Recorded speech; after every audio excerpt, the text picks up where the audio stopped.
Let me just do that. Yeah, thank you. So welcome everybody, and please, with a warm welcome, please let's drop in the chat box as we welcome our facilitator for today, Mrs. Toyin Puddicombe. Ma'am, you have to tell me if I can pronounce your name correctly, but the floor is yours. Thank you so much. Please let's welcome her in the chat box. Let's welcome her. Let's give her a very warm welcome. It's good to have you here, ma'am. Please confirm you can hear me. Yes, I can hear you very well. Can you confirm you can hear me as well? We can hear you. We can see your beautiful face. You're welcome. Thank you very much. You've opened the door, so I've got to step into it. Greatest UIs in the house. Let's just have you greatest UIs in the house. We've allowed people like Ife and Akoka to come under our wing. We allow them, right? They are younger ones, and we have to allow them as well. It is such a great pleasure for me to be among you today. You give me the opportunity to do something that I love doing, which, like I said in my profile, is to empower people to take ownership of their careers.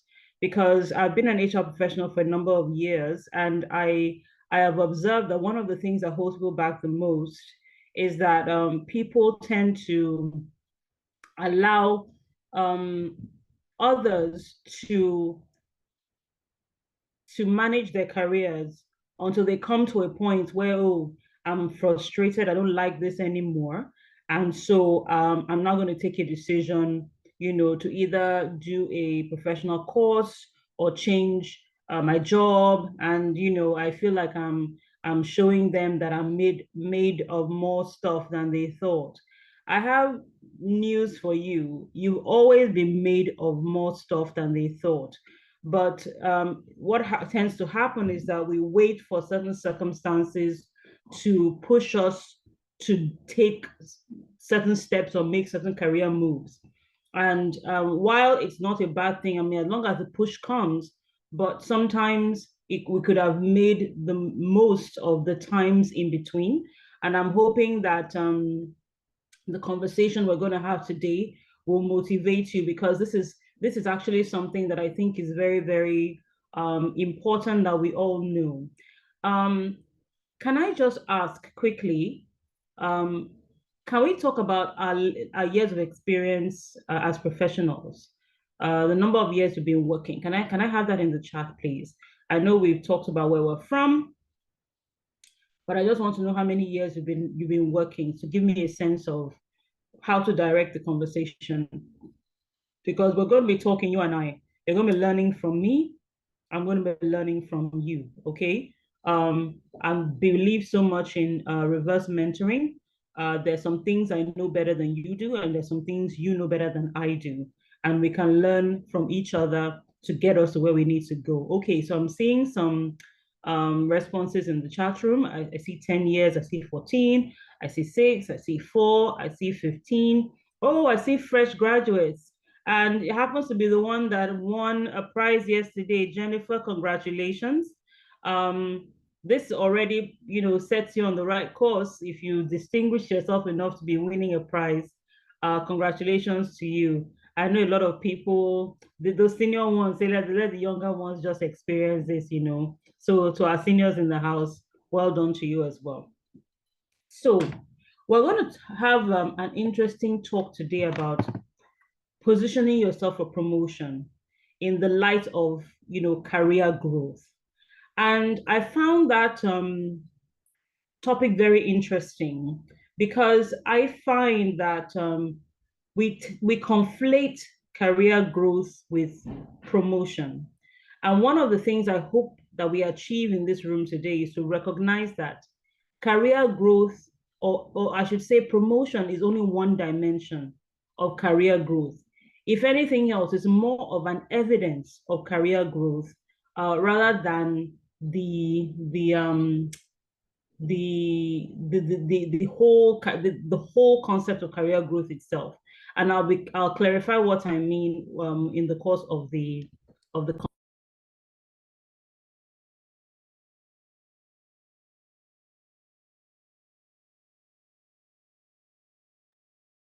Sorry, ma'am, we stopped hearing you. I think you muted. Hello, I think, okay, I think I was muted. Maybe you muted everyone, which is great. That's fine. Because we'd love to hear from you, obviously, but it tends to distract the speaker when the noises are coming from different places.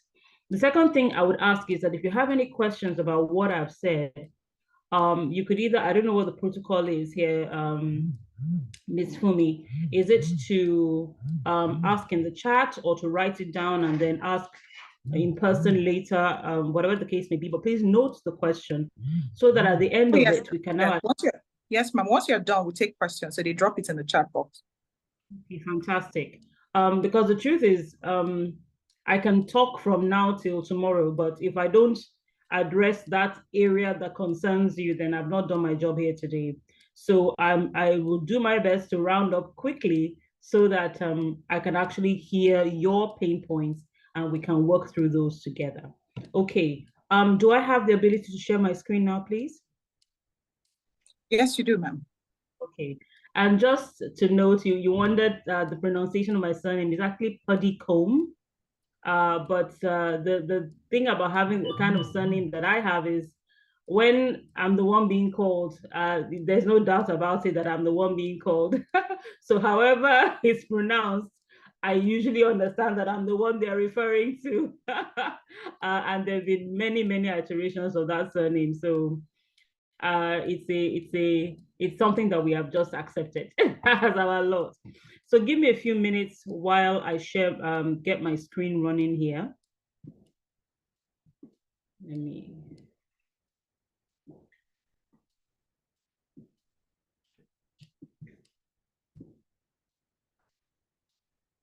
Kindly let me know when my screen is visible to you.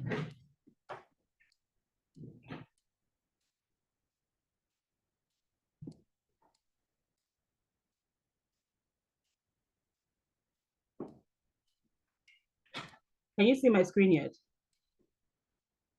Okay, we can see it's still rolling, but we haven't seen the actual, we haven't seen the lights yet. So that we can make the best use of our time. So the topic is career growth, positioning yourself for promotion. And I'm going to be talking about a few things. I want to start by setting a foundation for us to understand how the corporate system really works. What goes into determining who gets a promotion and who doesn't get a promotion? What sort of things do people look out for? I will talk a little bit about that. Then we're going to talk about what sort of qualities do you have as an individual to be identified as somebody that should be signaled or not signaled, that will signal to people that you're someone to be set aside or set apart for some form of career advancement that is initiated by the company with promotion. Then we're going to talk about how you can take ownership of the situation in such a way that you're positioning yourself as someone who stands out for those opportunities within the organization. We're also going to be talking about the concept of lateral movement, which is one that people tend to de-emphasize when it comes to career growth, before we talk about some certain barriers that prevent that from happening. It's signaling on my end that my screen is being shared. Can you confirm that? Yeah, we can see your screen now. Yeah. Okay, I'm going to attempt to move into what's it called? Into full screen now, because I've had quite a bit of challenge with this computer of mine, right? I want to try and go into presentation mode now. See whether that will work. Is it in presentation mode now? Not yet. Okay, yes, it is. It is, ma'am. Okay, fantastic. All right, so let's get into it. Now, my objectives, which might be different from your objective, is to help you gain some clarity in your career regarding what it means to have career advancement or career growth, to recognize the changes in scope of what constitutes career growth. Because when we talk about career growth, sometimes we're only looking in one direction, which is, the new title, the new salary, yeah, the new scope in terms of work tasks and responsibilities. But there's some other things that we don't really take into consideration. And then identify what the difference is between promotion and career mobility. All right. So I'm going to play this video. I hope I'm optimized for sound. Do let me know whether you can hear.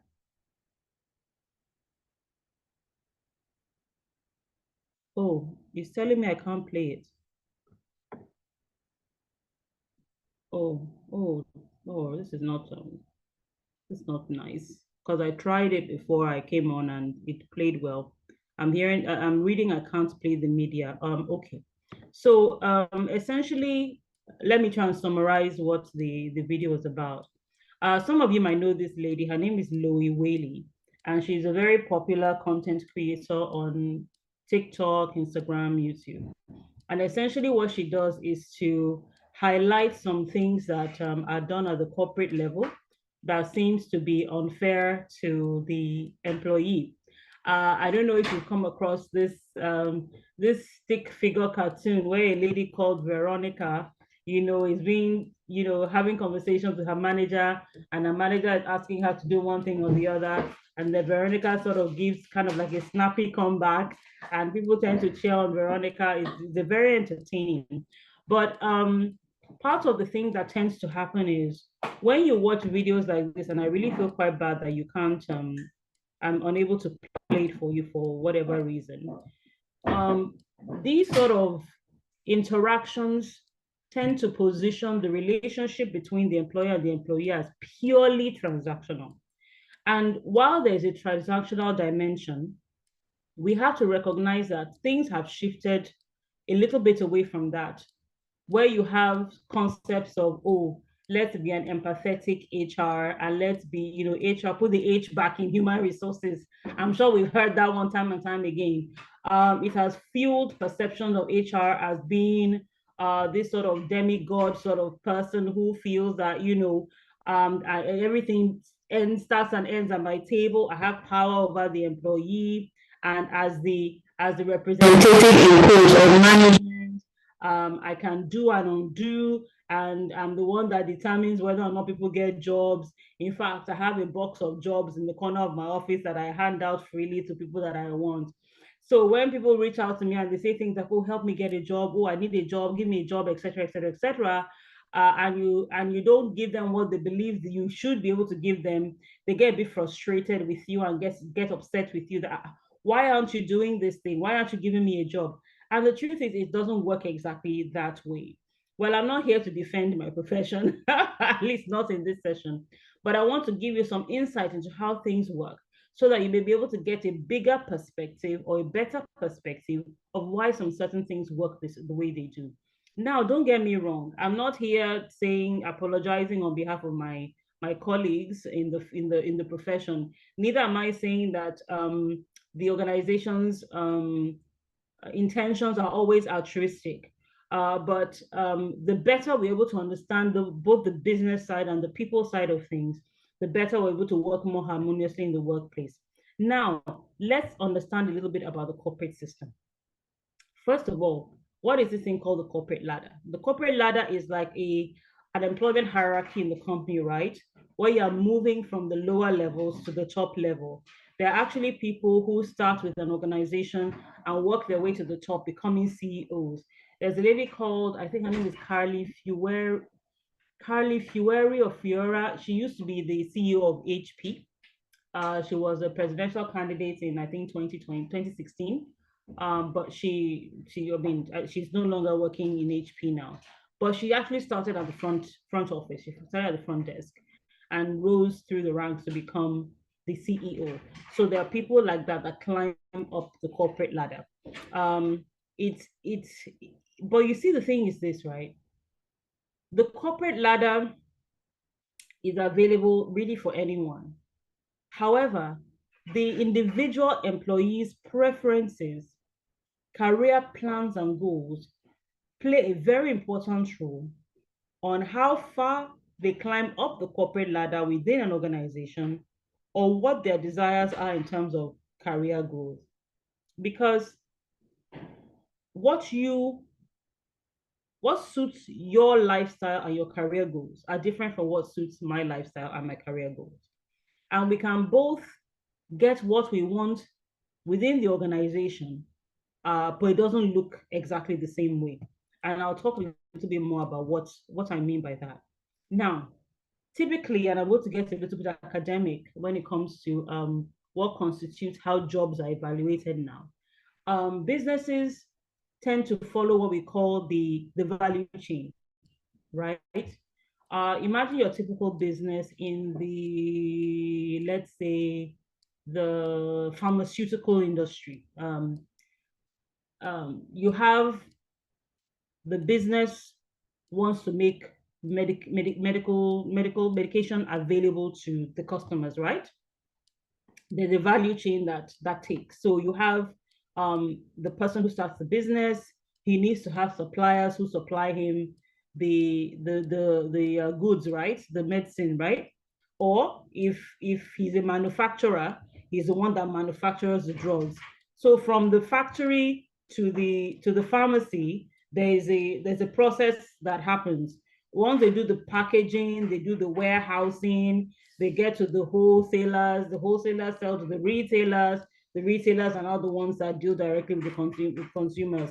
So there's a whole value chain that takes from point A, which is from the manufacturer, to point Z, which is the customer, right? Now, depending on which aspect of that value chain requires the most input in terms of finances or skills, whichever employee functions in that area tends to be that employee that is most valuable to the organization, right? So let's leave things like maybe the CEO, the COO, those in the top management. Those people tend to be highly experienced individuals that have a lot of exposure in the industry. And what they're after when it comes to them are things like their knowledge of the business, the network that they've been able to acquire over the years, the people they know, either in government or in the industry or abroad. You know, their connections, you know, that makes business move faster, right? So those ones tend to get paid highly. So we're not looking at those. But imagine people who are responsible for selling the goods to the customers. You will find that in a lot of sales organizations, salespeople tend to have what we call a pay for performance system where they earn some commission, right?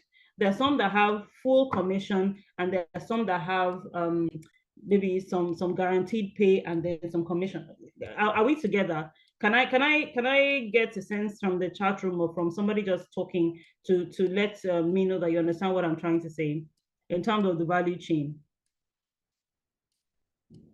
Let me get a sense, because you know, when when you're in a Zoom meeting like this, a virtual meeting, you tend to talk a lot and you forget that there are people listening to you. Fantastic, you understand.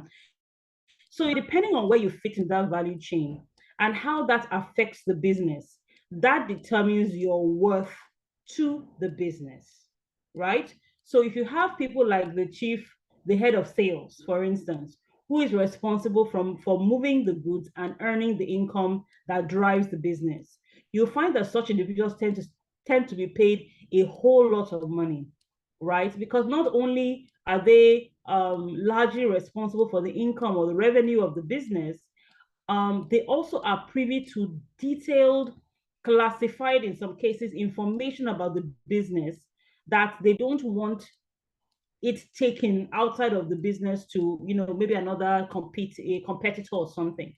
So what they tend to do, they want to satisfy that person so that the person doesn't have any cause to say, I'm not even doing again, you know, I'm leaving here, I'm going to a competitor. Or you have cases where there are some certain skills within the business that what we call sought after or in demand skills that not just everybody has. And because you have someone or people who have those skills, you want them not to leave the organization. Because of that, you tend to compensate them heavily in terms of salaries, in terms of promotions, in terms of opportunities and such and such and such. I think a lot of us remember, for those of us who are in Nigeria, Remember the GT Bank, I won't call it a scandal, but a situation where almost the entire IT department jackpot seemingly overnight, right? And then you are left with an IT department of just maybe one or two individuals, right? And so they're not having to do some frantic recruitment and all that kind of stuff. Imagine now they got those IT people. Of course they're going to do everything possible to make sure they don't go. In fact, what I heard was that they make car loans available to those individuals, so they're able to get vehicles and use that as a way to hold them down, because they'll be paying back the loan, and of course, apart from that, they make work conditions as fantastic as they possibly can to let them go. So those are the kind of things that feed into how the corporate system rewards employees. Then there begins to become a very strong delineation between what we call the front-facing or customer-facing employees, and then the back office or back-end employees. Then even within the back-end employees, imagine you have a tech firm that you have this engine room of software developers and whatnot.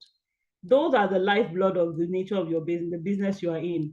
You want them to be happy, so you tend to compensate them. And then you have people who are not doing the core of the business, not being compensated as much. So you begin to see some of the dynamics that go into how people are rewarded, how people are promoted, how people grow into the system. Those are the kind of thinkings that you have to take into consideration.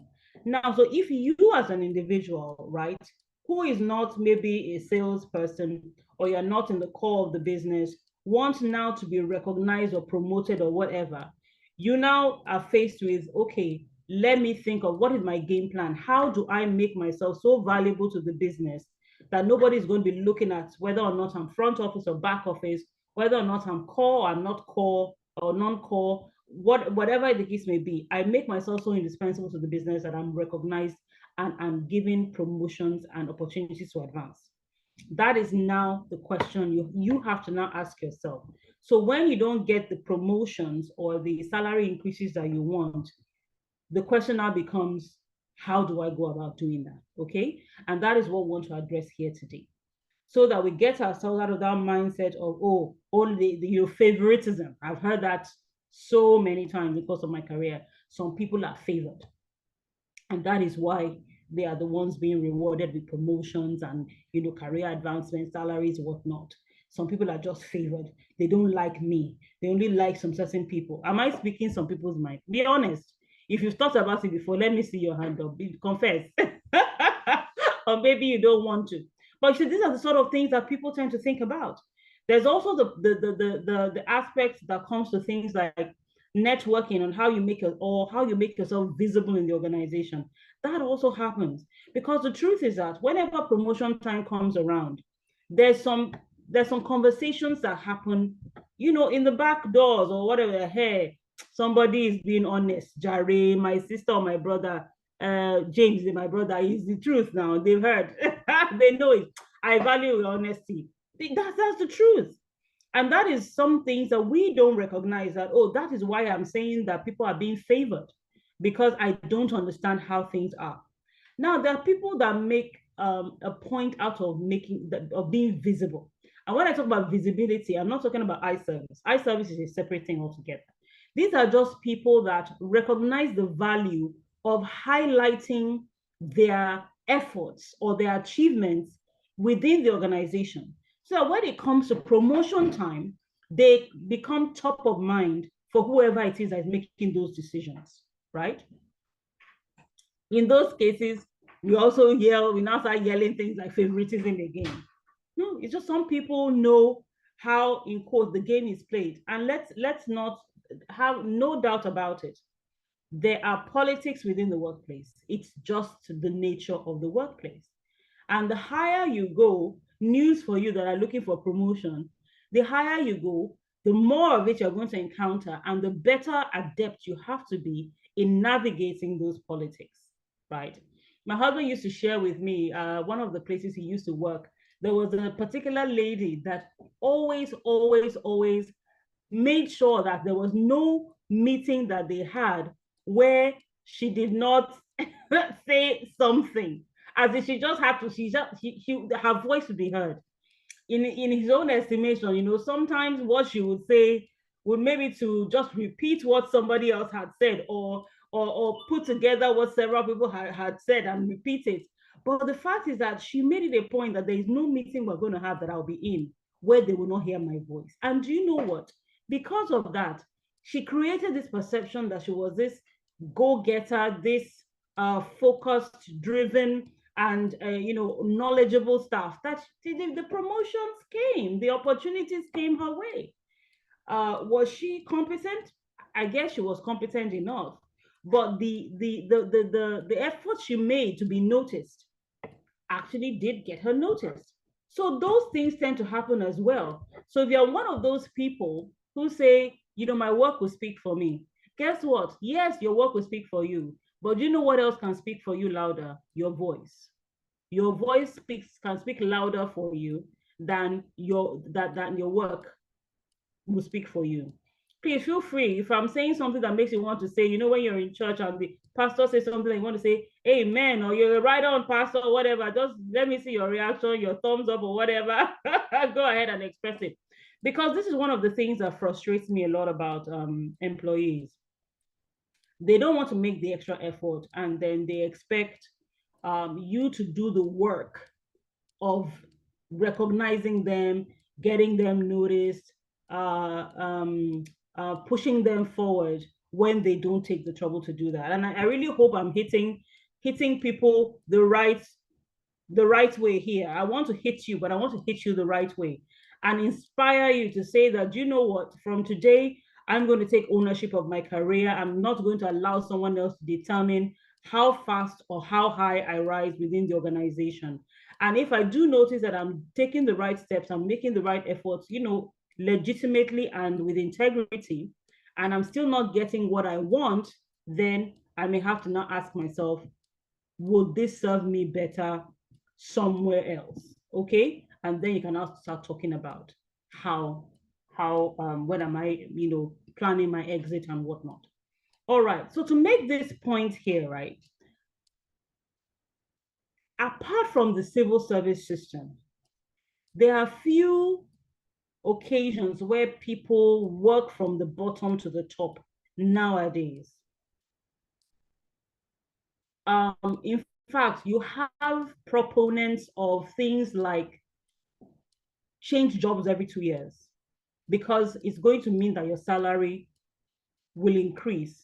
So if you as a young person change jobs every 2 years, you may find that you with 6 years experience may be earning more than someone who has even close to 20 years experience, simply because of the times that we are in and you are changing jobs continually. There are proponents of that. And while I have my reservations about that, because like I said, it's contextual, that does tend to happen. And why does that happen? It is because, I think I've already mentioned some of these things, but let me reiterate it. Some of the things that employers consider: the importance of the role to the business, how complex the job is, your level of education or training, your past performance, your soft skills, attitude and aptitude, and then changes in the world of work, which is where I talked about in-demand skills, okay? The reason is because now it's about skills, right? The focus isn't so much on experience, even though that is valuable, but it's more about skills. What can you demonstrate? What can you do? Okay. And now that the first step is, do you have the skills? And then the second thing is, do you have the right skills? When COVID happened, and you're going to hear a lot of sessions where we'll talk about COVID, because COVID was a very defining point in the world of work for everyone. It upended everything we got to know about what work constitutes and how things were. It gave more power to the employee, believe it or not, even though I would say in this part of the world, maybe it's not as fast as in the Western world, but it's very, very evident here. Because now what you find is that people are trying to recruit for roles, and you are not able to close those recruitments quickly because people are asking for huge salaries. they're thinking about inflation, and they're thinking about, okay, how much do you actually need the skill? Am I willing to take it, etc., etc.? And they're asking for how much, this certain amount of money, right? And then you have the idea, look, I want this, but I need to manage my overhead.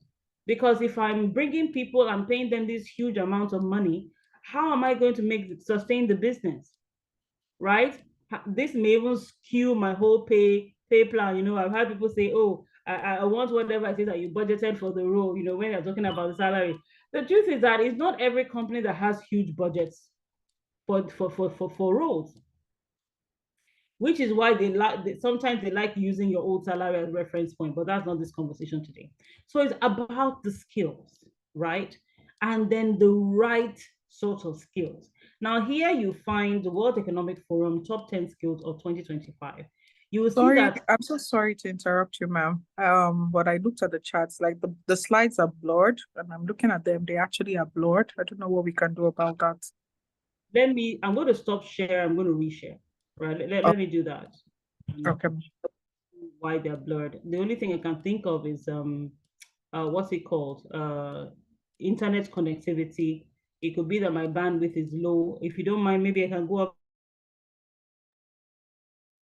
some of the situation. Yeah, you can go off video, ma'am. Okay.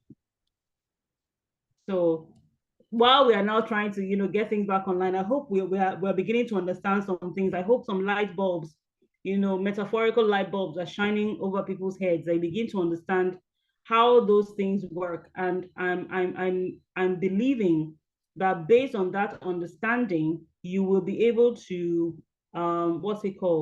make a game plan from today on how you are going to do things differently. Please do let me know when my slides are back up so that I'll know to continue. So I was going to say that though I was told that, is it clearer now? On my end, it looks like, well, they said you can see, you should be able to see. Is it clearer now, please? It's actually not, and I'm not sure what the issue could be. Let me move from this slide. Maybe it's this slide. If I move to another slide, let me know if it's, can you tell me if this one is clearer? This one is clearer. This one is clearer, yes. It might have been the previous slide. All right. So what you say was comparing skills, 2022 skills side by side with 2025 skills. But however way you slice it, what you'll find is that the skills that are more in demand are majorly two types of skills. One that has to do with things like creativity, things like adaptability, things like resilience, things like innovation, right? Those are the in-demand skills according to the World Economic Forum 2025. And on the other side, you now have technology or technology-enabled skills, which says to me that one of the things that you can do, thank you very much for letting me know that it's clearer now. One of the things that you can do, right, to help your situation in terms of, promotions or mobility is, do I have the technology that enhances my job? Do I have the technology skills for the tech that enhances my job? That is one of the things that you can look into to say, okay, in terms of AI tools, do I know those that can enhance my job? In terms of technology like software, do I know those that enhance my job? That is one thing I think you should note somewhere in the corner of your notebook or wherever it is you're jotting down stuff. If you're not doing that yet, and I imagine that some of you are already doing that, you have to note that down. What is the technology that enhances my current skills? Okay. Now, I want to now, I don't know whether it's to call it, I'm not pivoting, but I'm now going into what we term as career growth and advancement. How do we define career growth and advancement? Now, for some of us, it's very simple. Fatter salary, more responsibility, maybe change of title, right? Status, right? So yesterday I was an executive, today I'm a manager. Or maybe I should ask the question. Somebody just sent something in the chat that inspired me to ask the question, right? Can you tell me in the chat, let me hear from a couple of people, what do you define as career advancement or career growth or promotion? Can I hear from one or two people? What is your definition of career growth? Who would be willing to quickly let's hear that or write it in the chat so that I can get a sense of, okay, I think people are more comfortable with the chat and possibly, oh, somebody say it's still blurry.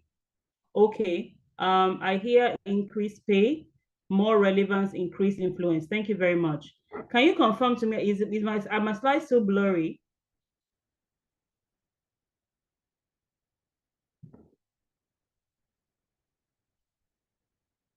Miss Fumi, are my slides still blurry? Are they still, is it still unclear? I can actually see it. I do. Okay. It's actually okay for me. Yes. Okay. It's not like it's sharp, but I can actually see. And maybe what you can do, it's actually even sharp. It's sharper now. Okay, fantastic. Yeah. Increase in price. Imagine that means salary, an increase in role. Short and long-term goals, okay? Adding value to oneself, brilliant. I have some very deep thinkers in the house. Because you see, the truth is that career growth for you, for the individuals would vary. So it could be a promotion, it could be a fatter salary and a bigger title. But for some people, it could simply be me doing things that I wasn't able to do before. Because what happens is, it's not necessarily the fact that you've acquired that skill per se. It's the world of opportunities having that skill opens up for you. Because what it now does is that it gives you access to certain roles, certain projects, certain opportunities that you never could have accessed had you not moved from where you were to where you are now. So based on that alone, career advancement or growth cannot simply be promotion. In fact, career mobility is defined as the ease and agility with which an employee can move to a better opportunity for them as an individual. So technically, promotion is just one way of being more career mobile. Do you begin to see what I'm trying to say? So imagine that you are in a job and say you're an executive level. Where, okay, so we have entry level, then we have executive, then we have senior executive, then we have assistant manager. Imagine that's the trajectory, right?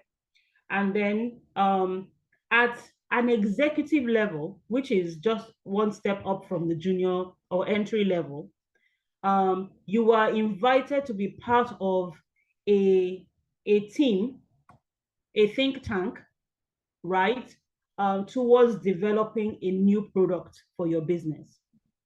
Because they say maybe they need representatives from across the organization, different cadres within the organization, so they can have people's different inputs, right? And then you as a junior member of staff or an executive level, they invite you to be part of that think tank. I'm sure that there would have been several junior people in that organization, but you are the one they chose. Why?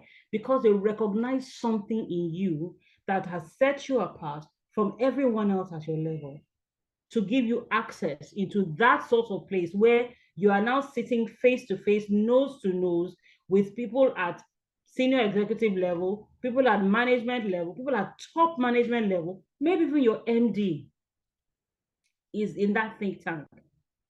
Can you imagine the opportunities that access will grant you? Even, and take note, your salary has not increased though. Your salary has not increased. Your title has not changed. But that opportunity has brought you in touch with the decision makers within your organization. When the time for actual promotion now comes, who do you think will come to mind when they are thinking to promote people at your level? So because that individual did not have a fatter salary or a higher title, would you say that that person has not grown or has not advanced in their career in some way? I don't think even by your evaluation, you would turn your nose up at an opportunity to work side by side with the MD of the organization.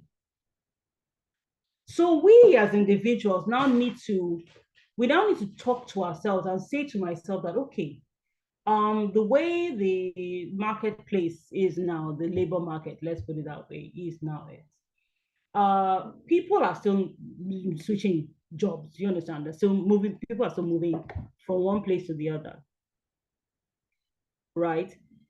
They're still moving, but not everybody gets to know what opportunities are available. Not everybody has access to the same network circles. Not everybody gets to know you to be in the know. So it may be faster for some people and slower for some people. You'll find that there's some people that like every year they're changing jobs. And they're like, how this person doing it? Did he not just announce on LinkedIn that he I'm thrilled to announce. We know the lingo, guys, on LinkedIn. I'm thrilled to announce that I am now doing ABC in this particular company. You see those particular posts tend to get so many likes, over 1,000, 2,000, 3. In fact, there was one I saw recently, over 6,000 likes. Just an announcement that a particular lady had taken up a new role. That people are excited. It gives them hope that this person has moved. Maybe my own is around the corner. And what did they say? Clap until your own happens, Abby. Celebrate others until your own happens, right? And then you'll be celebrating, waiting for your own to happen. So people tend to get excited. And then before you know it, that person has another one, and then another one. God, are you seeing me? That sort of thing. And then that tends to happen. But meanwhile, the scope of your work in your workplace has increased. Meanwhile, you're tending to work with, maybe there are foreign partners that you have that you begin, you got an opportunity to work with. Those things are happening. But because you're so focused on the, new job announcements, you don't capitalize on or optimize the opportunities that you have been granted in your workplace.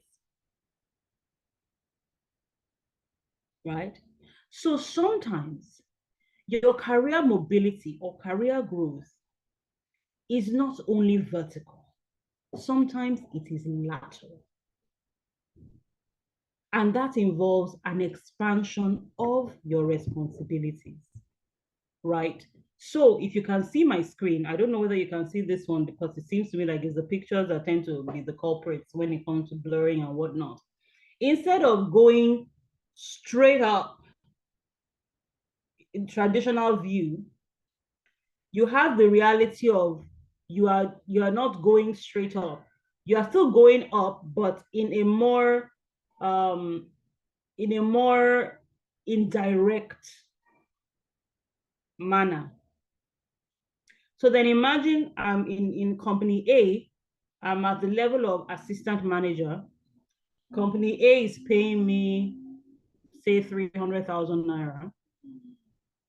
But then I now, because of the things I've been exposed to in company A, I'm able to move to company B, still as an assistant manager level, but maybe higher pay. And then company B is a bigger brand with a better profile that once included in my CV gives me greater opportunity in terms of my career. I hope we understand. Can I see maybe raised hands or some reaction? Just push the reaction button. Let me see something to show that people, understanding what I'm saying. Oh, fantastic. Thank you, everyone. Because I need you to get this. Because if we keep on focusing on the higher pay and the higher salary alone, right, or the different change in title alone as the evidence that we're getting promoted, the opportunities that you are given that expanded your role, that you can capitalize on or optimize to advance in your career, you tend to dismiss it and see it as nothing, and then you overlook it. Okay? So we have to begin to open our eyes a little bit more and see what these things constitute. So I've defined what a lateral career move is, right?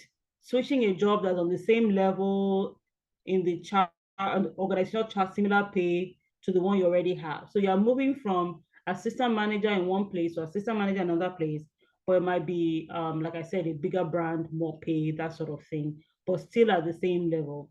You can even change jobs, but not necessarily companies, right? They just give you, they redeploy you to another department to do something else there. It may not be accompanied with a huge pay bump, but it gives you exposure. So some of the things that the advantages a lateral career move gives you is you're able to learn a diverse skill set. You have increased visibility. You can pursue a promotion, going a little bit further. It gives you some job satisfaction because you can actually see some form of movement in your career, though you may be staying at the same level, right? Then this is the one that we are all more familiar with, the vertical move, performance and time, higher pay, higher responsibility, higher status. But what a lot of us miss out on, and I'm not going to talk too much on that today, but I just want to say it because I'm an HR professional and this has bitten us in the bum so many times. You see high performers and you reward them with promotions and higher pay, but you don't prepare them for leadership. So all those additional responsibilities that come along with a bigger role, like the admin side of things, where you have to fill forms, where you have to do appraisals, where you have to make sure your team members comply with some certain trainings and things like that. Those managers or team leads or people tend not to see that as part of their job. They just think it's like it's HR's work to do all that. And really, all those are part of your responsibility as a manager or somebody who has been promoted to a higher level. Now, let me just run through 10 qualities of a talent because I see my time is moving and I don't want us to spend too much time here. But I think we all know it instinctively, but I'm just going to highlight them so that we are more conscious of it. Now, who is a talent? We hear things like, talent management, who is a talent, and all that kind of stuff. But a talent in the context of an employee is a person who has the aptitude or skill to do something well. And I want to make a little bit of a distinction between an aptitude and an attitude. Now, an attitude is a state of mind, right? You're teachable, you're a positive person, you have a growth mindset, you're happy to work, you put in the work, you're polite, that sort of thing. Those are attitudes. But when you talk about aptitude, we're talking about capability, potential. Can you do something? And because you have a good attitude, doesn't necessarily mean you have the aptitude to do something, right? If you are given a job that is a mismatch for your abilities, you will give it a good go, right? And you will do your best on it, but it may not make you shine the best that you can, simply because you lack aptitude. And that is not necessarily like something that is your fault. It's really something that can be developed. But people that come by that attitude naturally will do a better job than those that have to learn how to do it. For instance, let me give an example. You're hired into a role where you have to be someone who's very adept with figures, right? Very adept with numbers. And it's not everyone that has an aptitude for numbers, right? Some people, it comes by them very naturally. Yeah, have you seen people that have a very, very sharp memory in the sense that they remember things very, very easily, right? You can, conversations that happened 2 years ago, 3 years ago, 2 months ago, they can give you details of those conversations, what A said, what B said, what C said. And you just have like a summary of what occurred. And then in some cases, the details actually do matter, right? So some people have that aptitude, they have that capability to remember things very, very well. I had a boss that, was amazing. It always looked like a superpower to me, right? But there are some people that they just, they don't have that sort of thing, right? But you will find that in a job that ability would be a strength in, those that have the aptitude, right, tend to do better than those that don't have the aptitude. And that is not anything wrong. We're all talented differently. You know, there are some people that are so intuitive that somebody is talking to you about something and you know it's BS. And you just, as in, you just know it's BS. The person looks sincere, maybe even weeping and crying, but you know inside that this person is just having me on. And you say it and be like, didn't you see how he was crying or she was crying? Didn't you see? Okay? And you say, that person is just joking. And lo and behold, time will bear you out. And they were like, wow, how on earth did you know that that person was just doing what we call in Yoruba, Ojuaye, in English, that's like something like eye service. They were like, I just know, right? I just know. And that's your aptitude, right? So a talent is someone who has the skill, the attitude, I should have added, and the aptitude to do some certain things, right? So what are the qualities of people who are talented, or what we call a talent? One is that they are competent, right? Competence just means you are good at your job. You are good at what you do. And you're not just only good, you are consistent in being good. So it's not this way today, up today, down tomorrow. You are consistent in being good. Number two is that they achieve results. They give results, they don't give excuses. They take full ownership of whatever task that they are given. One of the things that tends to get me frustrated is when you're expecting people to come and deliver on a task. You've given them a timeline, right? They don't tell you any complications or challenges with the task ahead of the timeline. Then the timeline comes, the cutoff date, the deadline. And then you are the one that are asking them, come on, what about this thing, this deliverable? They now said, actually, I got this challenge, I did this and I did that. And then in your mind, you're like, okay, so why didn't you say something knowing that you had a deadline? And it's because the other person didn't do this. And oh my gosh, it does my head in whenever people say things like that to me. I'm like, look, if you cannot open some certain doors, your boss, who have given you the task, can open the doors you cannot open. Use me to open the doors that will get your job done, right? And some of you don't use your bosses that way. You start saying things like, oh, let me not talk, or maybe they'll say, see, whether or not your boss admits it, and they're good bosses, they're bad bosses, I mean, we all know that. They know that there are limits to what you can do. There are people that cannot talk to their senior management because they feel those people will consider it an insult that somebody who is a junior to them in the organization is talking to them about something. If that is the kind of organization you are part of, and that happens, utilize your boss. Ma, I've done A, B, C, D. I need to do D, but I need to get this from this person. I'm concerned that they may resist talking to me because they will feel that I'm too junior to them. I don't want to seem like I'm being rude.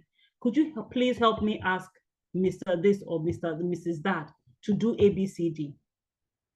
For some of us, either we are fearful or we feel that our bosses will think we're incompetent, or but we know, at least by the grace of God, I've been a boss for a couple of years now. I know that there are limitations to what my people can do. So I tell them, I invite them, guys, use me. Let me know where you get stuck so that I can unstick you. And then you can, because what is important to me is the result. Okay, let me not use my traumas to load you with my traumas. But that tends to happen, right? So number three is that they are the go-to person. Yeah, they are the kind of person that everybody wants to handle their case because they know that once it gets into your hands, it is done. You see it to the end. You update them on what's going on. Guy, don't worry, I'm still on your case. So this is A has happened, B has happened. You know what? I know that I can get distracted. Can you contact me on ABCD day to let us know how far that thing has gone? Or in my case, I say, you know what? Sit down here. Don't let me do anything until I clear this thing for you. Because I know that once you go, something else will take my attention. people tend to find those sort of people appealing because they know that you follow through on what they need you to do, right? You are the go-to person. Number 4, you go above and beyond. Now, if I've been able to play that video for you, and if you can check out that lady on YouTube or on Instagram, those people, they tend to say things like, I clock in at 8, I clock out at 5. And if you're expecting me to do anything in between, that is unfair of you because I'm working within my work hours. The truth is this, guys. I'm not saying that your company should expect you to work 24 hours. That would be unfair and unreasonable because you do have a life outside of work. But the truth is, guys, there are concessions you expect the company to make for you. So the way I see it, it's a you scratch my back, I scratch your back situation. Case in point, right? A typical one I've encountered in my career, a child falls ill. And you come to your HR and say, please, Ma, please, sir, my daughter or my son, they called me from the school, the child is ill. I just need to make some arrangements, but it seems like we have to go to a hospital. Please, can I quickly go, blah, blah, blah. And the truth is a lot of employees don't expect their leave days to be used when they come with us with such cases, right? They don't want you to touch their leave days. So, the HR that has is putting the H in the human in human resources, right? Say, oh, of course, a child being ill is an important thing. Go ahead and take care of your child. And then you go and take care of your child. You have not worked your hours for that day. They've allowed you to go. And, you've had your way. So in cases where occasionally you are being asked to step above and beyond, I think it's a good trade-off, right? To maintain that sort of relationship. Because those extras that you do is what builds the relationship, not the things that confines you within your 8 hours of work. Salespeople will tell you that the biggest deals they broker are not the ones they broker in the person's office. Is when they meet at the golf club or at the other types of clubs or at somebody's Owambe party. Those are the places where they close those deals. Now imagine that person had told you that, look, I'm not, it's not my working hours, I'm outside, when I'm outside my working hours, I'm not doing anything. Imagine the opportunities that would have been missed, right? So those people go above and beyond. Then they take initiatives, right? They see what needs to be done and then they do it. They act like a leader even when it may not be their job. And you may say that, no, it's not me, I will not do beyond my job, let them not say A, let them not say B. But you see, what we tend to forget is that the organization is just one chapter in the story of our careers that we're writing. The things that we do in one place tend to reverberate across the whole spectrum of our career. It's not going to live and die in company A or company B. So if we feel like we are paying them back for their poor treatment to us in that company, and because of that, we're not going to do beyond something, you forget that there is a tomorrow. And whether or not that person is a good or bad person, that's the boss, they have the kind of influence that can affect your opportunities elsewhere. So let's not forget that this company I'm working in right now, it's like I said, it's just a chapter in the whole story of my career. I cannot say I'll behave in an unseemly way here and think it's going to pay me somewhere down the line. I hope I'm talking to people here because I find that people tend to be more intent on showing the employer that, you can't treat me that way. In this little way, I'm going to show you that me to have small power. I may not have the biggest power to show you how displeased I am at my treatment, but in this my little corner, I can make life difficult for you as an employer. And they forget that one day you're going to go somewhere and then they're going to ask you to send a reference back to your previous employer. And, and then what happens? In fact, for those that are interested in jackpotting in the room, there are requests I have received from I think it's mainly Canada or so, that asks you not just for the reference from your previous employer, but your previous 2 or 3 employers. So you may say that one is bad, I'll mistreat them there. And I'm not talking about the organization mistreating you, you mistreating the organization. And then the next one, you're happy, you get along with them. And then you now say, let me japa. And then they'll now say, we want reference from your last 2 employers. And then what happens? You get stuck. So it can't be about you, and it can't be just about now. You have to see the future as well. So I would say one of the qualities of a talent, which I didn't write here, is, okay, no, I think I did. There's a big picture, right? Something about the big picture.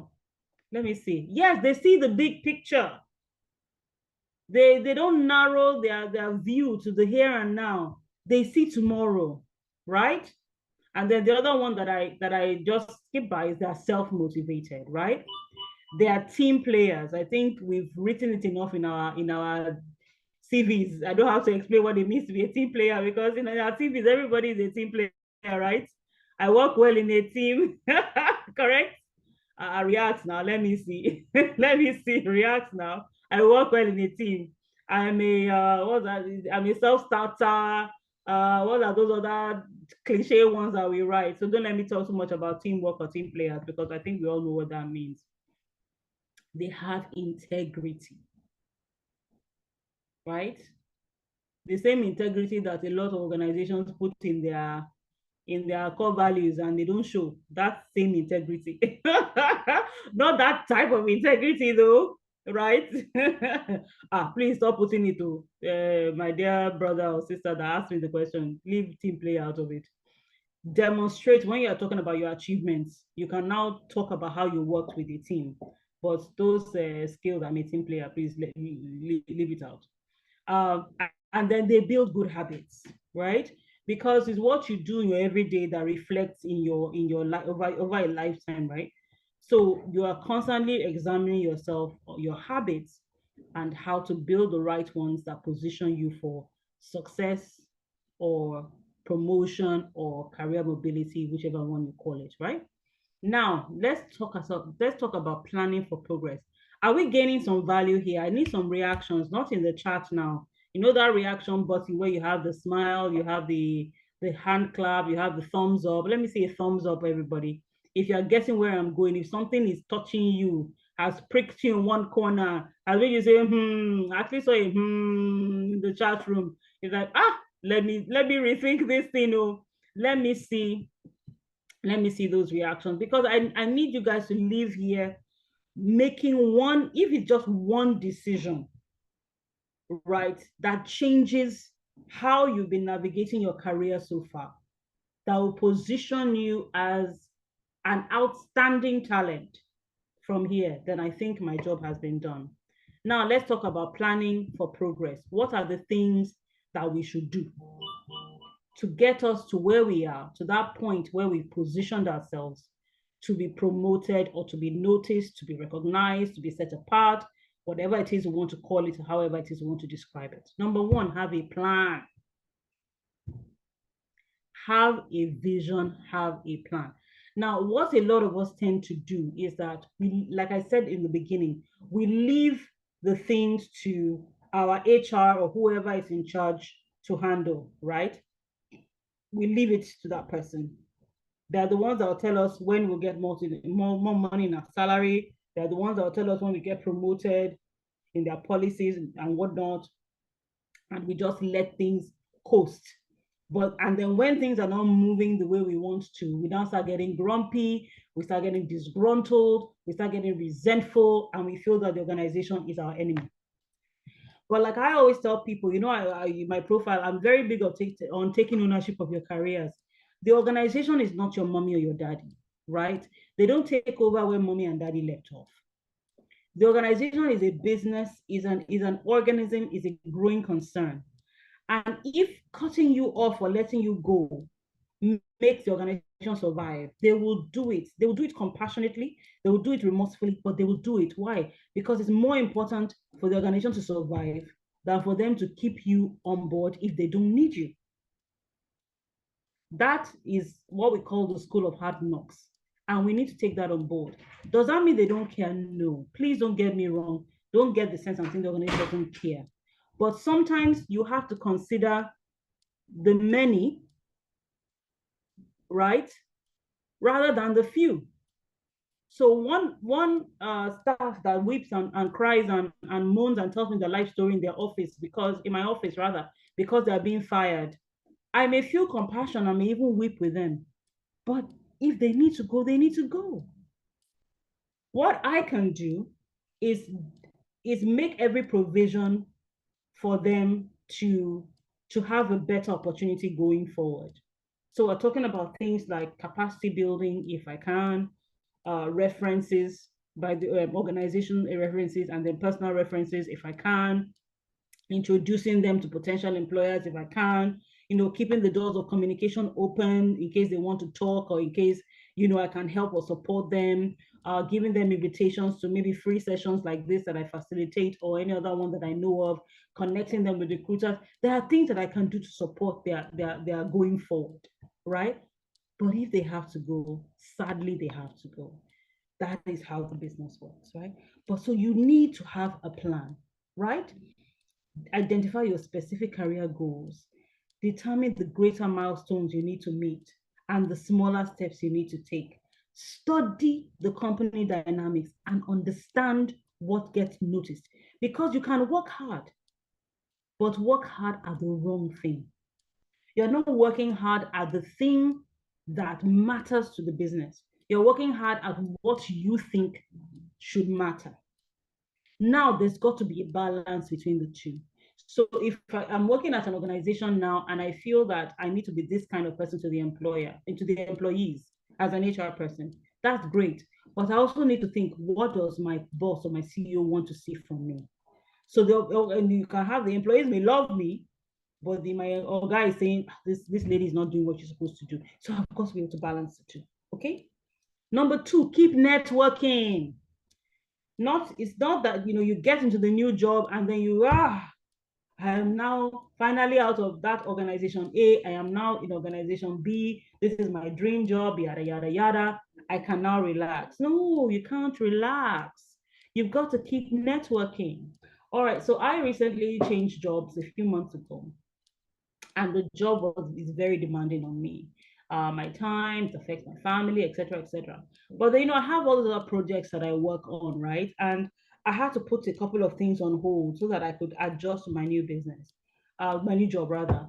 But when time came, I had to remind myself that, look, Toyin, great, new job, great, but you have to remember that part of the reason you got this job is because of the work you put on the ground.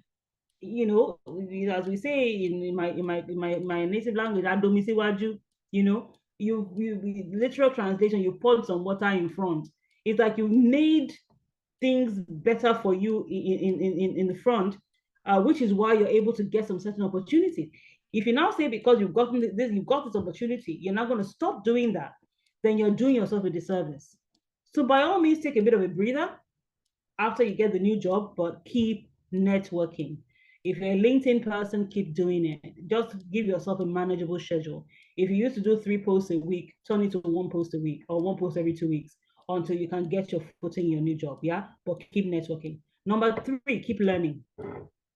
Don't stop learning. You have to keep seeking your opportunities, show your leadership abilities by seeking to constantly learn everything you can about your industry, and then ask for feedback. A lot of us, we create this avatar of our bosses based on perception of bosses, and the truth is that some experiences from bad bosses over the years, and we don't ask for feedback ahead of our performance appraisal.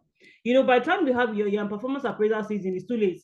it's a bit too late, right? The time to ask for feedback is ahead of performance appraisal, so you have a chance to course correct before the thing goes into your permanent record. Next, show initiative and be willing to do unpopular tasks. Now, we've talked about initiatives. Now, be willing to do unpopular tasks. That thing that everybody runs away from, take it up. Take it up. Decide that you are the one that is going to be the person handling that thing. Study it well to know that you can actually do it. But take it up. Because that thing that people don't like to do is a headache for your boss or headache for the higher ups. If you now decide to be the go-to person for that thing, you take it up, You know that you want a space in their hearts because you're solving a problem that everybody knows is a problem that needs to be solved. Okay? Become a resource. I've talked about being a go-to person. That's what it means. Just become a resource. Be known for something. That when they're talking about that thing, is your name that pops in their mind immediately, right? And be known for the right thing as well, right? You can be known as being the party planner, but don't let that be your identity if it's not something that is important to your business. If your business is one that handles a lot of events, then being the go-to person for party planning is valuable to them, and so it puts you in a good position.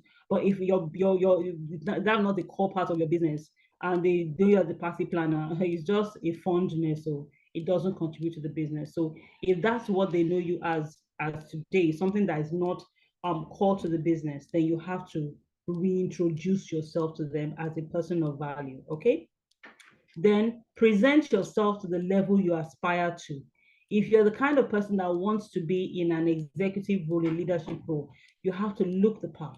You have to dress the part. You have to speak the part. You have to change the people you associate with. The days of standing in the cafeteria around the water cooler, as they call it, water cooler conversations, gossiping with your colleagues, those want to come to an end. How many managers do you see gossiping with their colleagues? How many people in top management do you see, whiling away time, gisting about the Olympics when work is there to be done? You have to present yourself to the level you aspire to. Because if it walks like a duck and it talks like a duck, the tendency is like it is a duck, right? It's the same way they say birds of a feather do what? I know that you would unmute if you could. They flock together. So the kind of people you flock with are the way are the kind of people that they tend to see you as. Another proverb is show me your friends, right? And I'll tell you who you are. Then relate with the identified influencers within the organization and get them on your side. You have to develop your PQ because the higher you go in the organization, it's less about your technical skills. They assume you're an expert in your field. What they want to know is if you can, as we call it in slang, if you can chill with the big boys, right? If you can stay in an environment where there are high influential people and you can converse with them at their level. And when I mean at their level, it doesn't mean that you know as much as them. It simply means that when they talk about a specific thing, you have educated yourself enough that it is not a mystery to you. And even if you don't know that thing, you're able to say other things that will impress them. So you need to be, current with current affairs. You have to know what's happening in the world of finance, what's happening in the world of politics, what's happening, in the world of, how some certain things apply. Do you know it wasn't until when this Russia-Ukraine war started that I realized how impactful it would be on our capacity to have baked goods, because apparently a lot of wheat is imported from Ukraine. I hadn't really taken that into account. So that is why some of these prices are going up, because of some things like that. You need to be able to speak widely, because part of the things that distinguish you as you rise in your career is that you become an all-rounder. Do you understand? You begin to have insights into different things, not just your core business area. So you are the kind of person who's an introvert that just digs your head into what it is that you know how to do and what to do well. And I'm an expert here. You can jack of all trades, they say master of none. Yeah, but that proverb actually extends. You can be the master of one, but that doesn't mean you shouldn't know anything about the other things. Okay, I think we're beginning to round up now. Be entrepreneurial in your approach to the job. See yourself as a consultant to the business and your role, and act like the CEO of your own job. That, like I mentioned before that there's an extent to which you can go when you now need a senior person to come in. But as far as you can do your own job, act like the CEO of your own job. I talked about networking. Now I'm going to talk a little about personal branding. Have an identity outside of your organization. It can't just be, which is why I avoid, if you look at my LinkedIn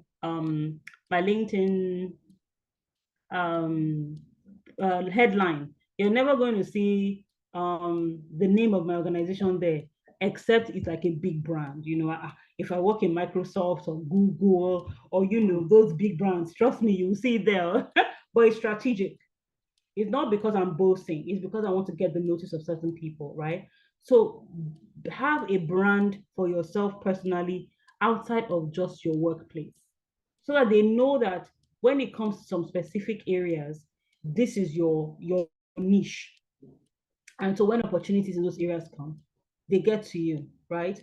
I'm happy to say these are some of this session is one of the things that I do. I coach in career. I speak to young people about taking ownership over their careers, coach and mentor them and all. So I'm excited when I'm in this sort of scenario because it's what I do. So when you create a niche for yourself, that's your personal brand outside of your workplace. Then I've mentioned this before, have a life and interests outside of the office. And I don't just mean go to the clubs with your people. I mean that have other interests that you can converse about. If you're somebody, for instance, who likes reading and you have one of your senior people in the office that like reading, you can talk about these books, right? You can start talking about these books or this magazine or this article you saw online, something you can share. Even, you know, you guys know the football thing now. If they're up Arsenal or up Blues or whatever it is, and you talk about the match, and every time that your boss wants to talk about the match, where is that my guy? Up Blue, you know, you said the up Blue, the way we did up UI here, and then you start talking about the blah, blah, blah, and then they remember you. So have interests outside the work. Don't spend all time talking about football, but manage. So I thought I could talk a little bit about changing career path because we were talking about lateral movement, right? Sometimes when you move laterally, it involves changing your career path. If you've been thinking to yourself that I want to do something different with this thing I've been doing for even up to 14 years, it's not really what I wanted to do, is where I found myself. I've come to a point in my life now where, you know, I really want to do this other thing.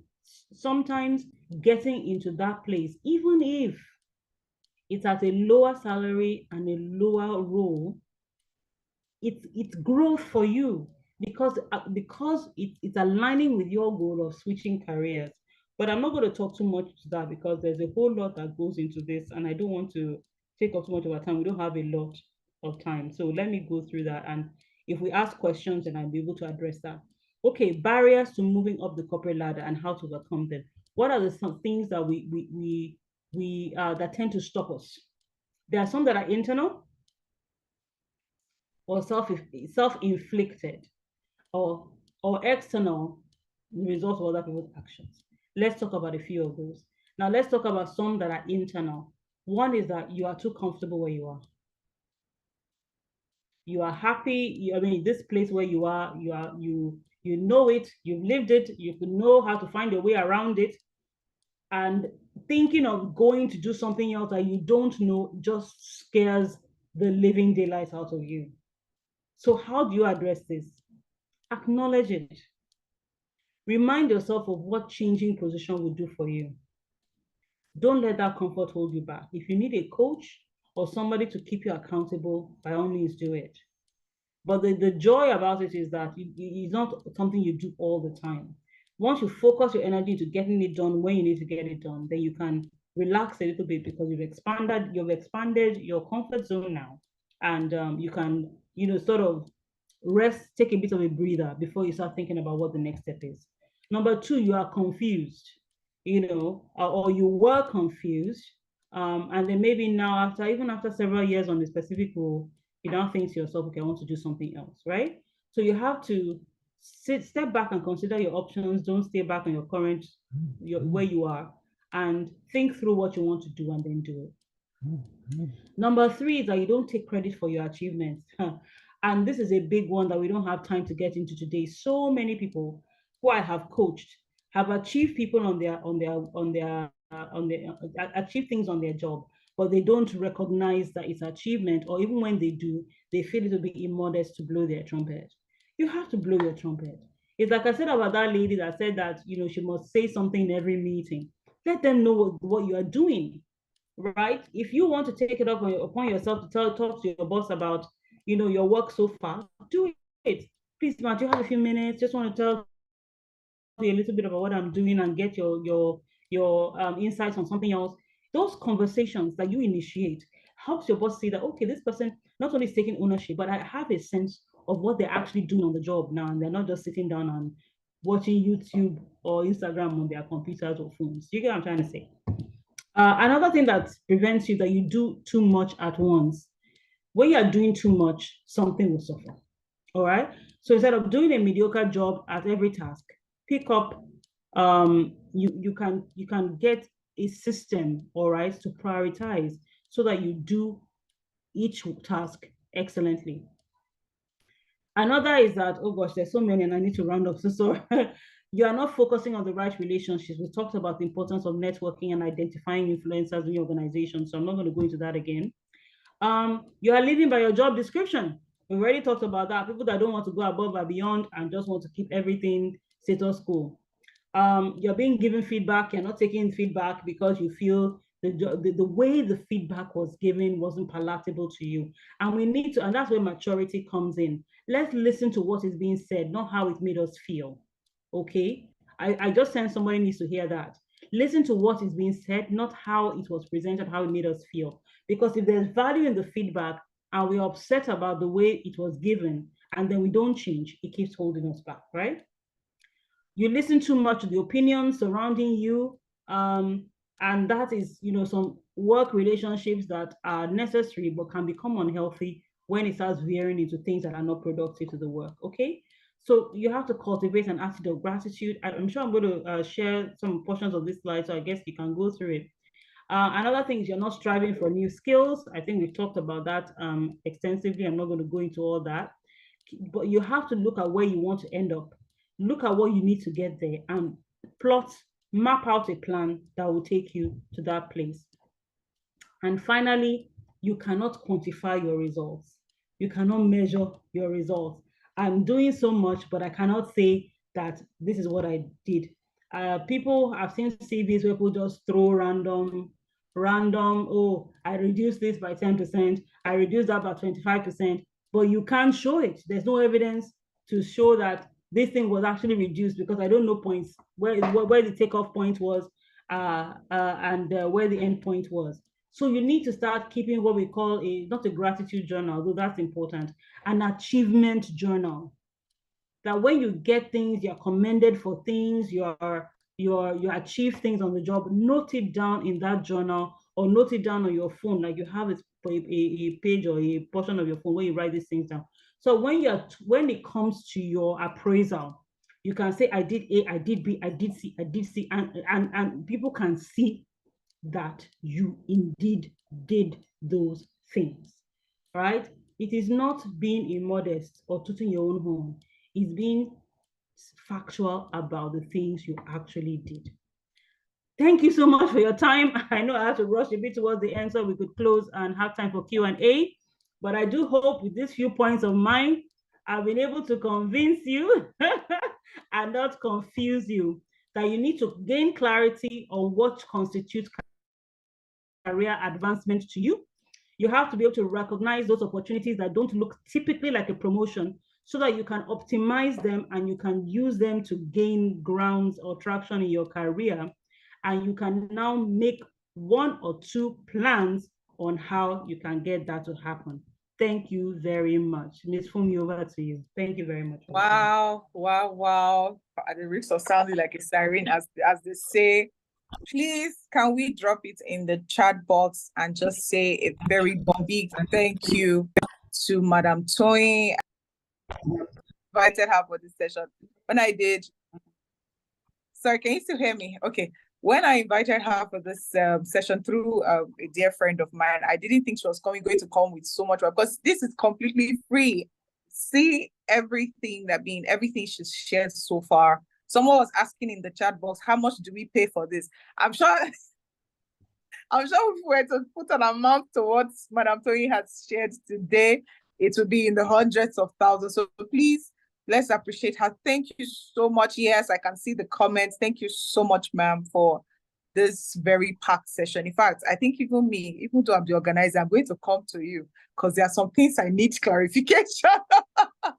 Oh, Oh, wow. Wonderful, wonderful. Value packed. Exactly. Thank you so much. We really appreciate it. All right, we're going to quickly go to questions at this time. Trust me, this is an opportunity for you to ask questions. This is a masterclass on a whole different level. So I'm just going to start with the first one that I see in the chat box. James is asking, while trying to get promotion, there might be a clash due to office politics. How can I avoid or resolve that?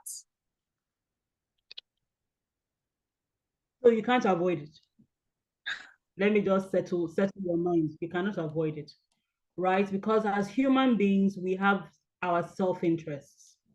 And however we justify those interests to ourselves, we will move in the direction of that interest. So you can't avoid it. But what you now need to do, in my opinion, on the ground is make your own alliances, right? Make your own connections. Identify the people that have influence in the organization and become their friend. Now, I don't mean that in a clinical and in a calculating way. I mean it in the sense that even if you want to get ideas across in the organization, you know the people that can carry those ideas for you. So it's to your advantage, both what's the word, in terms of getting your own job done, which is why you're there, and the possibilities of promotion and advancement, that you identify who these people are, and then you tend to you become close to them as well. Because the truth is this, guys, is the loudest voice. They talk about you when you are not in the room. They do. And sadly, there are some people who they will never talk about because they just don't see you. Right? So don't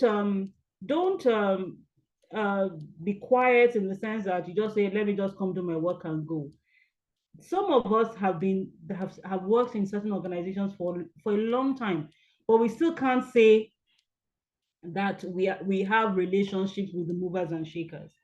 I mean, use that longevity as leverage, right? For you to get your lips close to the right ears, right? And I think one of the things that I've said you can do too is those jobs that other people tend to want to avoid, pick it up. This I'm picking specifically to those who have spent a long time in a particular career path or in a particular organization. This is where your longevity can now work for you. I have somebody who had worked in an organization for about close to 8 years and got an opportunity to move into another department that she'd always had an interest in, but didn't have any qualifications in, right? But the opportunity came because the company needed someone there, right? And I mean, people are leaving and there was nobody to go there. She snapped it up. Did she have the qualifications? She didn't have the training for it, but she saw that her longevity in the organization would be an asset to that role. So she used that as an opportunity to take the role, right? So do those things to to sort of um, to sort of give yourself a foothold in the minds of the right people. Because guess what? There's never going to be a time when politics doesn't happen. It's just not going to happen. So find a way to optimize the opportunities that you have, is what I would say. Thank you. All right. Someone is asking, Freke said, how do you grow in an organization that has a revolving door? People come in and leave at random. How do you grow in that sort of organization? Yes. I think one of the best opportunities to grow, in my opinion, because if people are leaving, that means that roles are opening up. And that means that the possibilities that may not have been obvious or things that may not have been possible for you before now become possible. Something similar to what I just finished talking about. People leave some certain roles and maybe you want to get into that role. This is your chance to do that. Go make a case for yourself. This person has left. This is what I can do. I have done it. But you see, along the line, you also have to have been preparing yourself. It's not that you sit down and you fold your hands and then you just wait for the opportunity. No. If you identify something you want to do and the chance hasn't come up, prepare yourself, get the trainings that you may need, certifications that you may need, whatever the case may be that you need, get them. So when the chance comes, you step into it. And the truth is, as people are leaving, guess what? Those of you that are staying now look like you're loyal. So they reward you. To me, that's a chance. So, but the caveat would be this: understand if it's a toxic situation. You have to and I don't want to be specific because one man's toxicity is another man's opportunity. So you can call something toxic to you while somebody else is just cruising, right? Make sure it's not something bad or unethical that is making people leave. If such isn't the case, and people are leaving for other reasons, like maybe they want to jackpot, or they're facing a inflationary pressure and they just want to go somewhere that pays them a little more, then take advantage of that opportunity to grow within. And like I said, those of you who are loyal are now the people that they will reward because you haven't left. Do you understand? So I think it's an opportunity. All right. All right. Thank you, ma'am. Tomison says, in a situation where there are cliques in the organization, do you belong to all the cliques, or you stay away for the purpose of not getting in the middle of clique fight when promotion comes, when promotion is to come? I think I'll go back to what I said. It's not about cliques, it's about knowing the right people. Because cliques, you can have cliques can be cliques. In fact, in the course I studied, we have one course called the rumor and the grapevine within organizations. Like it's a reality, it cannot be avoided. So what you don't want to do is to be known as a member of a clique. You focus on knowing the right people, the people that make decisions, the people that have influence. I used to work somewhere where one of the staff that we had was assigned to a very influential person, right? Due to the nature of our business. Low level staff, this person wasn't super high along the chain, but because of their proximity to that person they were assigned to, they got the opportunity to function in a very, very juicy role. So everyone who knew him in the organization or who he knew automatically got that opportunity as well, right? And funny enough, though he was a lower level person, because of the assignment that he was given, he had so much influence within the organization. So even directors may say A, if that lower level person said B, because of the influential person the person was assigned to, staff will go with that lower level person. And it contradicts what the Oga says. So again, like I said, it depends on who you know and those individuals that have influence within the organization. So target those who have influence. Thank you. Okay, well, thank you. So maybe I'll just take two questions at the same time. So once Mojirade says, while trying to advance in one's career, how do you remove the fear of negativity? Then Bukola is asking, what do you do when you have a boss that thinks it's only his way that can bring results and there is no other way? In other words, you have an alternative way of doing things that you're trying to pitch, but your boss is not on board. Okay, so the person that asked about fear of negativity, I need to have some context of that. Do you mean that the fear of change, moving from one role to the other, from something you're familiar with to something you're not familiar with, and then maybe your mind telling you, oh, you can't do this, don't disturb yourself, why should you even try, why not stay where you are used to? If I don't know if that's what you are referring to when you say fear of fear of change. I think it depends on each different people. So some people might get like a mentor or a coach or an accountability partner to sort of midwife them through the process, so that whenever they feel discouraged or it looks like they want to to fall off the track. They have someone to encourage them, motivate them, tell them you can do it. Some people do that.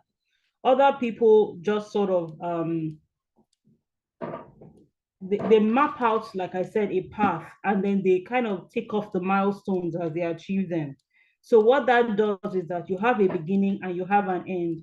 You have maybe 3 steps in between. So as you're going through each step, you're marking it off. Because you have a specific end in sight, it's easier to tell yourself, okay, you're almost done, you're almost done, you're almost done. So by the time you now get to the end, you can now take a big breath. Oh, the crippling fear has been, I've done the thing I'm afraid of and I've finished it. So it depends on how maybe your personality or what you tried and what you worked. Because the truth is that change is so constant. There will always be change. It's only if you as an individual refuse to change, or you do everything possible to keep things the same way. I don't know if you know this book, Who Moved My Cheese? Coincidentally, I've just had a series on LinkedIn where I talked about change and whatnot. Change is inevitable. You just can't help it. You may find yourself at a point you're actually resisting those things that are stepping stones to higher places for you, because you like your comfort zone too much. So either you set timelines and milestones for yourself, which you are taking off as you're hitting them, or you have someone who is walking you through that encourages you when you feel like letting go. Whichever one suits you better, you may want to take that that route. Please, Sumi, can you tell me the question, the second question after that? Okay, the second one was having a boss. Yes, you have a boss that thinks only his way, that can bring results and no other way. Okay, so I'll come at it from 2 ways. I would advise you that for now, do it your boss's way. Do it your boss's way, and do it so well your boss's way. Because when it comes to you and your boss, you may have the right, but there's this thing about you can't outshine your master, so to speak. They call it the 48 laws of power. I don't agree with everything, but I can tell you that if you appear to contradict or be standing against your boss, you must have a powerful sponsor or somebody else in the organization that that can come to your aid if it seems like there's a clash. But then why would you really? If the way the boss wants it done works, it may not be as efficient as the way that you think you can do it. But if it works, then do it their way and do it well. Do you understand? But what you now can do is, when you get the opportunity to do something, to do the same thing for someone else, you can now attempt your own way. Because one thing that we tend to forget is, even though we have direct bosses, other people notice us within the organization as well. Other people are watching us. So you are, in quote, performing not just for one person, you're performing for several people. So if you're on somebody else's opportunity to work with someone else, and you do it in that more efficient way, and that person celebrates what you've done, and your boss notices, it might now be an opportunity for you to do it some other way. The second thing I will say is that, what some of us tend to forget is that, especially nowadays, and I think it's something I meant to mention, but I didn't. See, your job is not the end all and be all of you anymore. I'm sure we all know, I mean, it's not a new concept of the side hustle, or, other things you do outside of your typical 9 to 5. One of the things that helped me when I had a job where I stopped feeling fulfillment, I felt stagnant, is I created T3, co-founded T3 with my husband. And by doing that, it gave me so much joy and so much fulfillment that it even energized me to do my job better. And the quality of my work showed it. Let's not think that the only place we can shine is within our organization. If you are restricted within your organization, there may be platforms and opportunities outside your organization that you can shine in this thing that you know how to do so well. One way or the other, it shows on your work, and things, the atmosphere begins to change. That is what I've discovered. So I would think that is also a good way of getting your ideas and your innovations done without stepping on your boss's toes. I'd like to answer the next. Thank you. Yes. Okay. So there's a question here I want us to take before I go to the others. This one is from an employer. So Mercy says, as an employer, I don't want my employees to just leave, especially after a short period, because it's a cost to train staff and they just leave. How would you marry job hopping with staff retention? Okay, so this is a pregnant question, because there's not one strategy that answers. And then I'd have to know a little bit more about your business, the compensation practices you have in place before one can advise. But there's something someone said about what happens if I train my staff and they leave? And the counter question was, what happens if you don't and they stay? So now you have people who are not upskilling. Things are evolving within your business space, and your staff are not equipped to handle it. And then you keep on demanding from them to do more while you are hesitant to train them in doing that more because you are fearful they will leave. And so eventually they'll get frustrated because it's like, no matter how hard we try, we can't win with you, and so they'll leave. So you see, whether you train them or not, they will leave for different reasons. So I guess what you now need to do is to decide which one pays you better. And I can tell you that constantly hiring is always more expensive than doing things that will make people stay. And I think the statistics show that staff that get trained tend to stay because it's also a signal of career growth for them. I'm not sure we can avoid staff leaving. That's the truth. We can't. And one of the things that I do as an individual is that, I mean, even if I come to a point and I'm a senior officer in my organization, if it comes to a point where I feel that the role the organization is playing in my career has ended, I also will leave. Maybe as an employer, because of your business, and you feel it more. You feel it more, most certainly, because you don't have the luxury of leaving your business. But then maybe you have to determine which particular staff are core to your business and do your best to retain those ones and recognize that the other staff that are not as core may revolve, right? So maybe what you want to do is you want to work with somebody to create a pipeline for those particular roles so that you shorten your times to hire. But bear in mind that it's going to affect how much you're going to pay them because always costs more to replace. So, like I said, I need to know more, but I mean that is the reality of the business. I don't know if I've question to an extent, Mercy, but I think it's always a good idea to train people because it signals to them that you value them. All right, thank you very much, Ma. So we have someone asking, please, what do you do if you are moved to a new role, which is not really in your desired career path, but you were sent there because of some qualities that you possess, though the new position affords you some higher benefits than the previous one? I think that you need to weigh it because it looks like a great opportunity from just the surface, right? It's a higher role, you get more benefits, you get an opportunity to learn new skills. But you have to assess how far does it digress or diverge from your career path. Are there any aspects of the job that will be valuable on that career path, even if it's not strictly in the career path? And I can tell you that, especially if it's a leadership role, having better leadership abilities, right, will always serve you well in any way you go.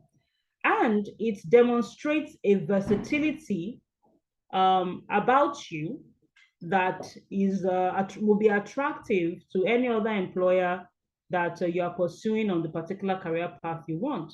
Because what is showing them is that you're not a one-trick pony. You can do more than what you've specialized in. And that gives people some confidence, because when you hire one employee for a role, it's always a bonus when it appears that they can do beyond one thing, right? Because that is like you're getting more bang for your buck. So when you are rewarding those employees, you are doing that not just for the now, but also for the future. And it's also easier for you to kind of chart a career path for those people within the organization. So for me, I think it's a good opportunity, but then I would say carefully weigh how far will it take you away from your desired career path. If it's really an antithesis, like it's completely divergent, and it's going to hurt your chances going forward, then maybe it's not a good idea for you to stay very long there. You can't reject the opportunity because it's where you work and you can be redeployed to any other place within the organization. But if it's going to harm your future prospects, then you have to start thinking, okay, how do you plot your exit from that role? Or if there's any chance, I don't know that it would be a good idea to tell them you don't want to take up another opportunity, really. But then, everything is contextual. It's not a one size fits all, but that's what I would say. It's a good opportunity, especially if it teaches leadership skills and then the additional benefits. But if it's a great digression from your career path and it's going to harm you on the long run, then you might want to start thinking of how do you navigate your way out of that organization. You might want to consider that. Thank you. All right. Thank you so much, ma'am. We're actually wrapping up, but there's one question I just saw I missed from Rachel. She says, as a newbie venturing into a new career path in people and culture management, can you recommend a professional certification someone can get? In some organizations, you can have the experience, but they require a certificate to back it up. I don't know if you have an answer for this. Okay, so people and culture, people and culture is one of the newer ways of expressing HR, and that's my space. So welcome to the fold, young cadet. We welcome you.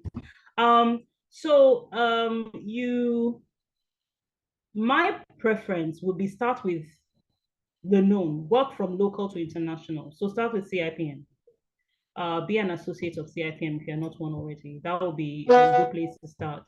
It's becoming a starting point for a lot of people going into the human resources profession. So I would advise start local. Then if you don't want to start moving into the international, I would say look at places like SPHRi.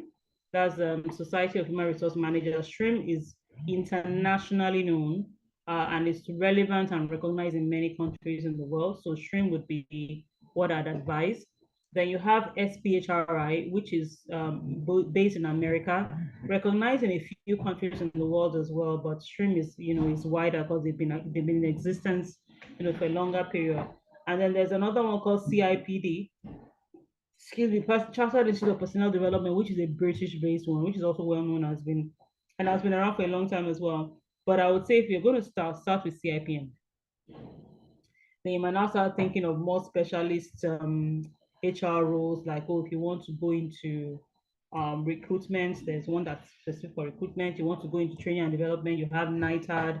You want to go into, specific areas of HR. There are also certifications you can gain in those areas. But if it's a starting point, CIPM would be my advice. Thank you. All right. Thank you very much, ma'am. We have officially come to the end of today's boot camp. Amazing, amazing class it has been, and I'm sure all our participants today agree with us. Thank you so much, Madam Toyin, for such an insightful class. We appreciate your expertise. We appreciate your time. I mean, we do not take it for granted at all. And I know our participants feel the same way. So I'd actually gotten a couple of direct messages from people asking if they will get the slides. So I wanted to confirm if that's something you are comfortable with sharing. But if you're not, that's fine. So I just thought to ask you if you will be able to share the slides, ma'am. Yes, I'll be able to share. Okay. Share the slides. All right, fantastic. But everyone, like we did yesterday, because I mean, like we said, over as of today, I think we had about 108 or thereabout people had registered, but you can see the numbers in class today. So just like we did yesterday, we want only those that are in class to benefit. I know some of you already sent emails yesterday for yesterday's slides. Don't worry, we are going to send the slides to you.